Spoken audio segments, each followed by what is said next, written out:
ప్రధాని మోదీని ఉద్దేశిస్తూ AP deputy CM Pawan Kalyan సంచలన ట్వీట్ చేశారు. ప్రధాని మోదీని అనికేత్ అని అభివర్ణించారు. ఇక్కడ అనికేత్ అంటే ఒక పేరు, ఒక సంకల్పం. అంతేకాదు, అనికేత్ అంటే ఇల్లు లేని వాడని అర్థం వచ్చే రీతిలో శ్మశానవాసి అయిన పరమశివుడితో పోల్చారు పవన్.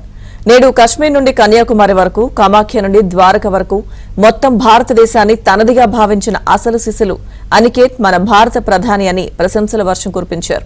ప్రధానమంత్రికి స్వయంగా ఇల్లు లేనప్పటికీ ఆయన ప్రధానమంత్రి ఆవాస్ యోజన కింద కోట్లాది మందికి ఇళ్లను అందించిన విషయాన్ని ఈ సందర్భంగా గుర్తు చేశారు.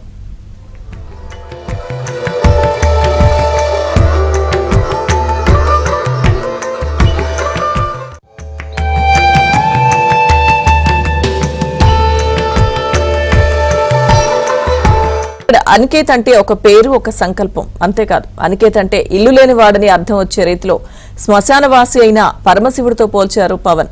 నేడు కశ్మీర్ నుండి కన్యాకుమారి వరకు, కామాఖ్య నుండి ద్వారక వరకు మొత్తం భారతదేశాన్ని తనదిగా భావించిన అసలు శిశులు అనికేత్ మన భారత ప్రధాని అని ప్రశంసల వర్షం కురిపించారు. ప్రధానమంత్రికి స్వయంగా ఇల్లు లేనప్పటికీ ఆయన ప్రధానమంత్రి ఆవాస్ యోజన కింద కోట్లాది మందికి ఇళ్లను అందించిన విషయాన్ని ఈ సందర్భంగా గుర్తు చేశారు.